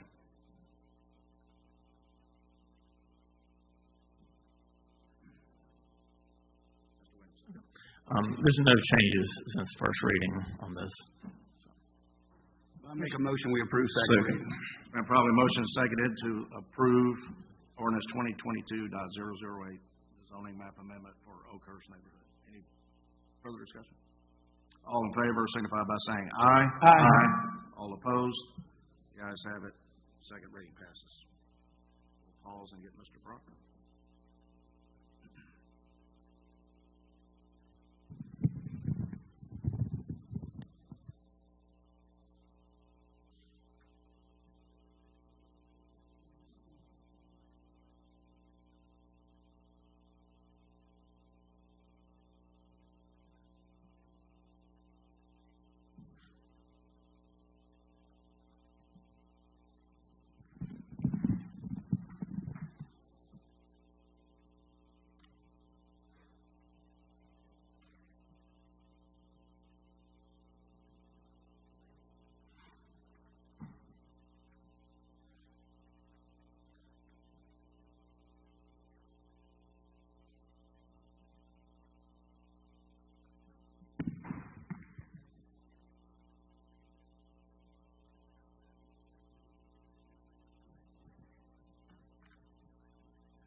Back now.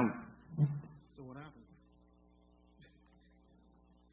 Continuing on part 4 action items, we have point E here, discussion and approval of an outside agency request, in this case, Community Keys. Mr. Williams. Thank you, Mr. Mayor. Community Keys is the last of the agencies from this fiscal year to submit their nonprofit documentation. Council has allocated $3,000 to this organization during the budget of last year, this current year. The executive director, Keelan Singleton, stated that the purpose of the funds is to donate to Christian Assistance Bridge, local clinics, and elderly homes, as well as assisting with the transportation costs associated with picking up and dropping off items. To my understanding, he's in attendance tonight to explain more about the organization.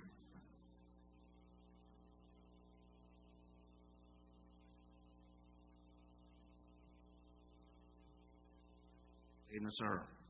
Welcome. Good evening, everyone. How you doing? My name is Keelan Singleton of Community Keys, 501c3. My nonprofit is about 3 keys: communication, education, and community development.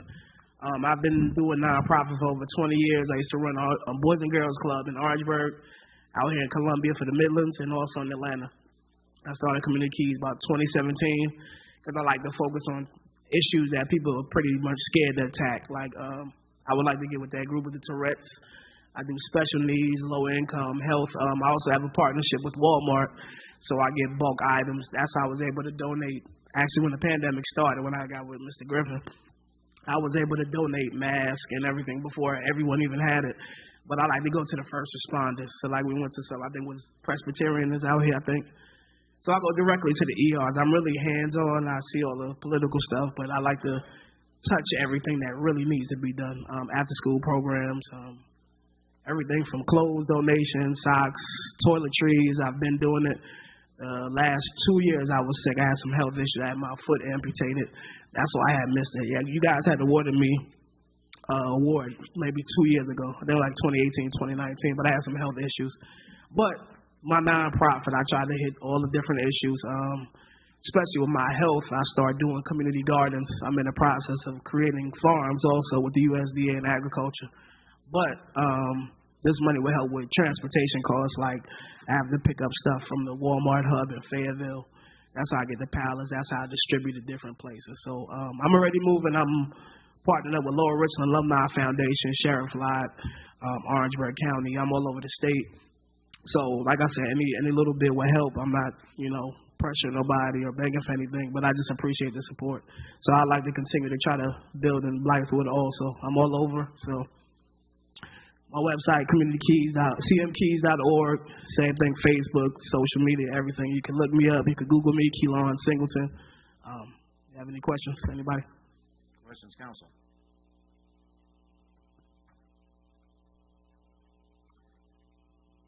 Mr. Mayor, there are no questions for Mr. Singleton, and this was budgeted in our 2022 budget. I will make a motion to approve. Probably a motion seconded to approve the $3,000 outside agency request to Community Keys. Further discussion? All in favor signify by saying aye. Aye. All opposed? The ayes have it. Thank you for your time, sir. Appreciate it. And then anything I need or y'all can give me information to help out, just let me know. All right. Thank you. Have a good night. Part F tonight in action items, discussion and approval of the purchase of a playground shade structure for Doco Meadows Park Playground. Mr. Williams. Thank you, Mr. Mayor. Town issued a request for proposals on March 4th, 2022 for the purchase and installation of a large shade structure. The large shade structure is to cover the largest piece of playground equipment out there, just to give you a visual. 5 bids were received, and the bids are in your agenda packet. Grace Recreation was the lowest responsible bid. Staff recommends awarding the bid to Grace Recreation in the amount of $34,735. I just add this is for fiscal year 23, and this is within the budget of that. Mayor. Go ahead, please. Mr. Williamson, you must have a typo on your memo because Cunningham Recreation says 25,463. Should that be 35? Actually, it's not. Because of what they proposed, it was Is it not apples to apples? Correct. It was like 3 separate umbrella type things that we're not going to be as. It's not applicable to what the Correct. RFP. So that's why I say the lowest responsible bid, because we do look at that in terms of what they're actually proposing in regards to what was requested. Thank you for the clarification. Yes, thank you. Further questions? Make a motion, we approve. Second. And probably motion and seconded to award the bid $34,735 to Grace Construction Group for the playground shade. Any further discussion? All in favor signify by saying aye. Aye. All opposed? The ayes have it. Mr. Mayor, can I make a Councilman comment before we move forward? I just want to tell council, I spend a lot of time at the playground because of my 2-year-old. And I don't ever tell folks I don't say, I'm Councilman Griffin. I'm always out there as a parent. And I enjoy listening to other parents at the playground and hearing what they want.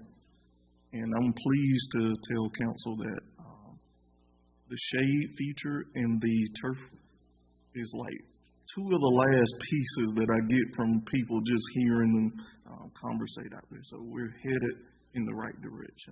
Thank you. Yes, sir. Thank you.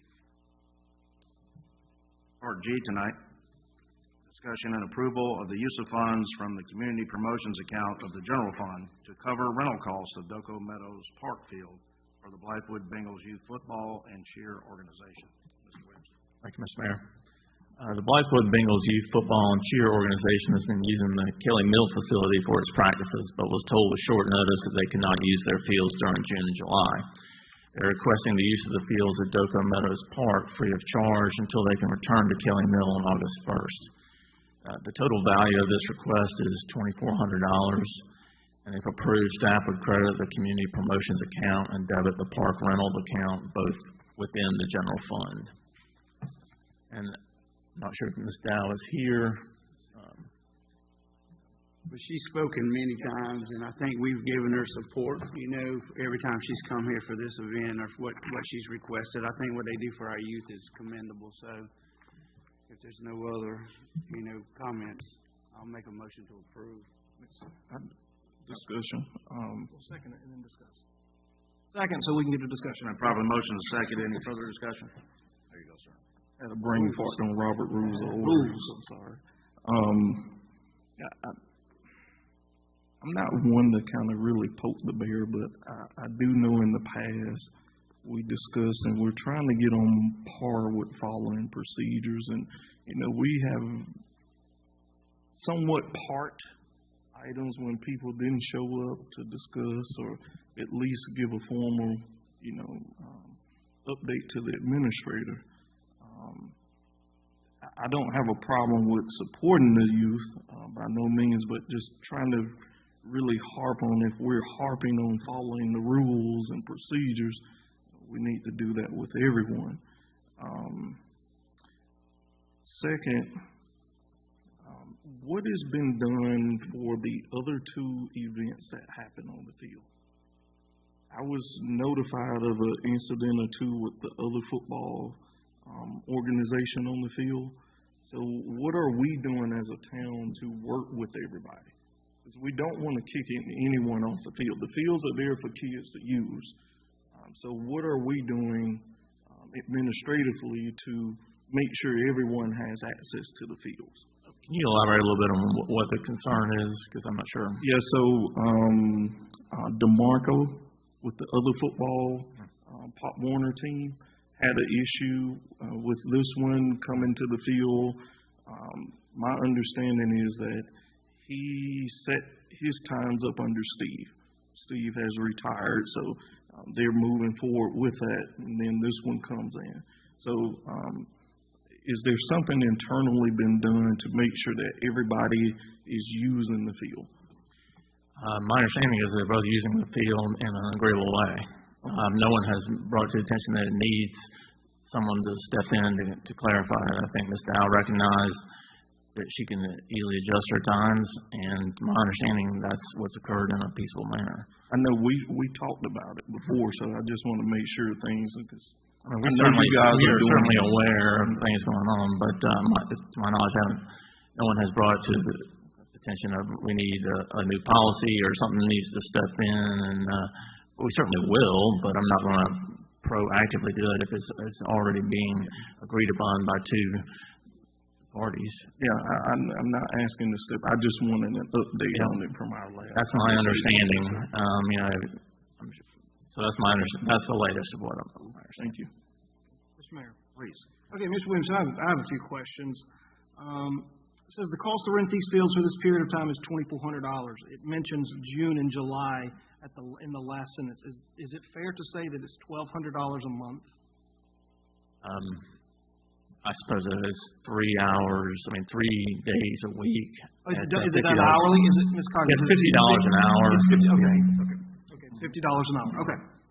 So this proposal is seeking to allocate FY 2022 funds for current FY 22 use and FY 2023 use. Is that correct? Well, that's what I would propose, just to make it one straight, one clean. Okay. Councilman Griffin brought up two other organizations, another Pop Warner football and another, the other would be Blythewood soccer, both of which use the fields. I do not believe they are being charged at this time to use the fields. However, if I reference page 14 of our budget that we just passed, the Blythewood High School Bengals Youth Football, the organization that is asking for the use of the fields, was just awarded $11,500. That's correct.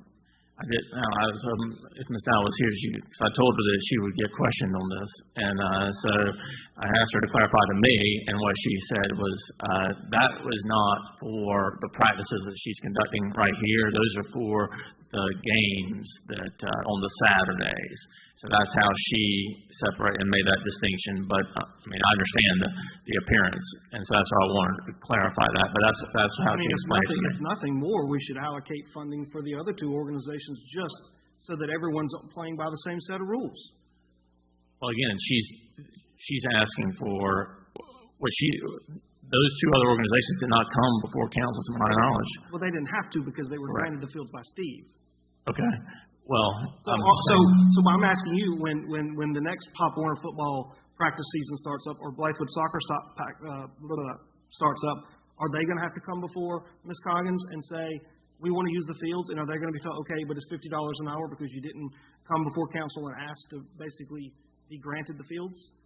Well, I think they should, because the staff doesn't have the authority to waive fees, and that's why Ms. Dow came before you tonight. So as part of the larger policy, just redo the fees, that has got to be a part of it, because she's asking for something that others are currently receiving. So, but it's the same thing. You're robbing Peter to pay Paul.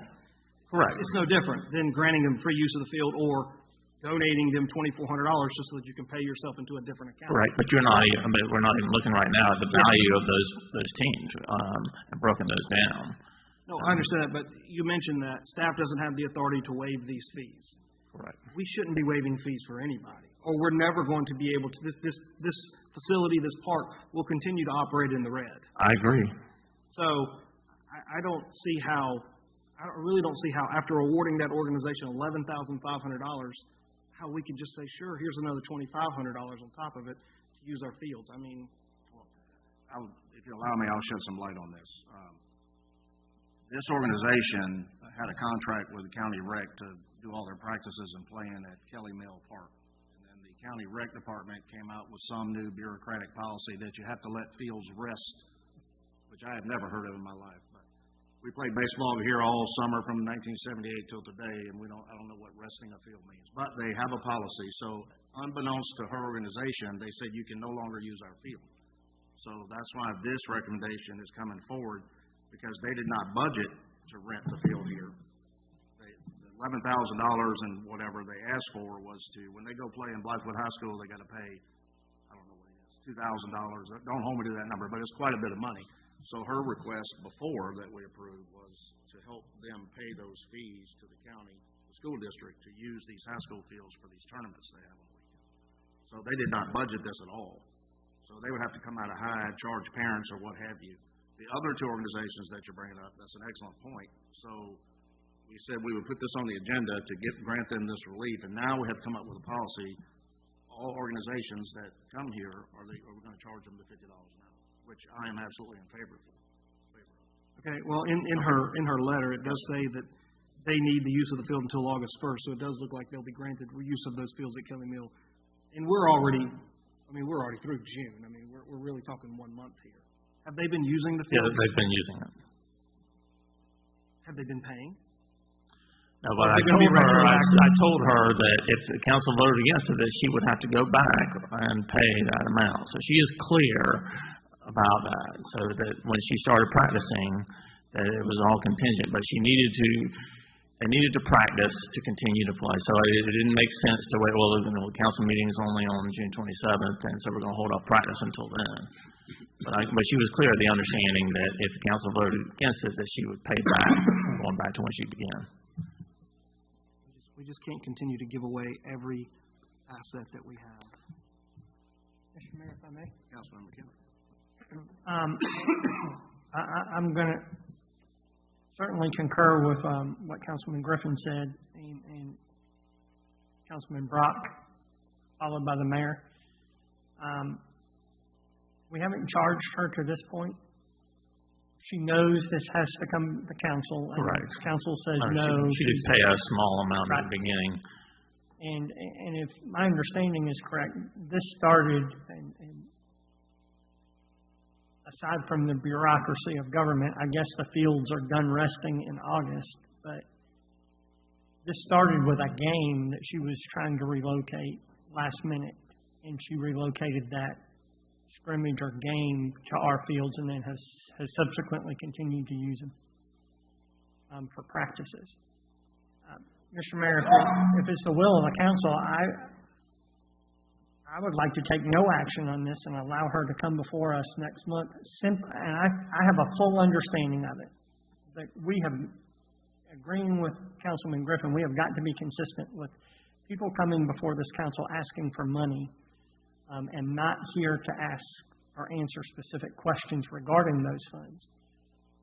And this is another prime example of the previous administration, through either leniency or sometimes it costs more to do the paperwork than to just give somebody the use of the fields. But this is a good opportunity for us to correct this and not put this off for another budget year. But if you're going to use the fields, you have got to go through the director of the manor. There is a charge, and that charge has to be paid. There's no good time to correct a bad policy or a policy that wasn't followed other than the present. So I would say let's not take action, and next month ask her to be here and rehash it, have a lot of the same discussion, only because she's going to have 1 more month to go. We're not going to lose anything by delaying this a month. The only problem I see with that, Councilman Kendrick, is if this council votes to deny, she's another month in, and instead of potentially paying, let's just say, I think there is a good time to start over. It's the beginning of the fiscal year, so 7/1 would be a good time. Exactly. However, if she's under the impression that maybe council says, okay, we're going to enact this new unwritten policy that starting 7/1 moving forward, everybody's going to pay. Well, she might get a pass for the month of June. So she'd walk in knowing that she has to pay at most $1,200. If she doesn't know, she could be asked to pay $0, $1,200, $2,400. I don't know how many hours she's rented the field. It puts her in a potentially worse position to wait. Because if she has to go out and raise $1,200 or $2,400, that may put a strain on her resources. I think if we deny this, it puts a strain on our resources anyway. I'm not a fan of tabling something for a month, but in this case, we could table it and take action on it next month. It'd be defer. Or defer.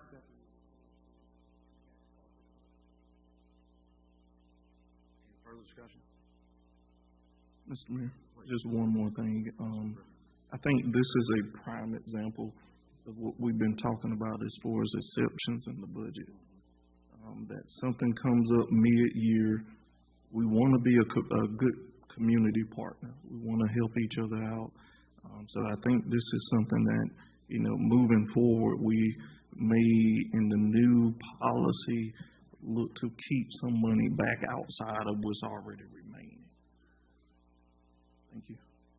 Money from where, Councilman? From the potential. So. From hospitality? Yep. I'm looking at the remaining allocation of $94,133. Yeah, that would only apply to July. That wouldn't apply to June.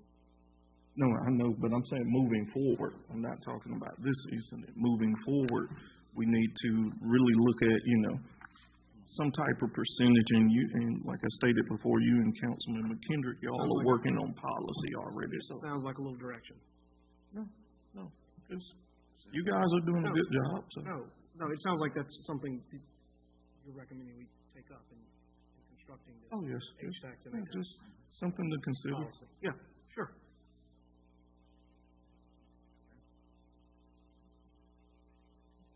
Call the vote. All in favor signify by saying aye. Aye. All opposed? No. Ms. Cowan, please call the roll. Yes. Yes. New. No. Okay, motion fails. Thank you. Part 5 tonight, executive session per South Carolina Section 30-4-70, Part A, receipt of legal advice subject to attorney-client privilege regarding the contractual terms associated with the potential acquisition of real property. Mr. Mayor, I'll make a motion to go into executive session. 5-minute recess. Yes, with a 5-minute recess. Second. It's been probably motion seconded to go into executive session with a small recess. All in favor signify by saying aye. Aye. All opposed? The ayes have it.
Ladies and gentlemen, we've reconvened in open session.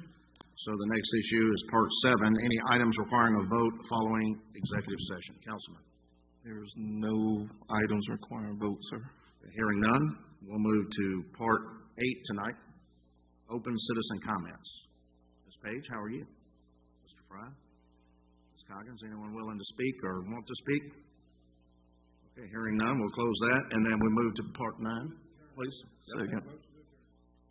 Second. It's been probably a motion second to adjourn tonight's meeting. Any further discussion?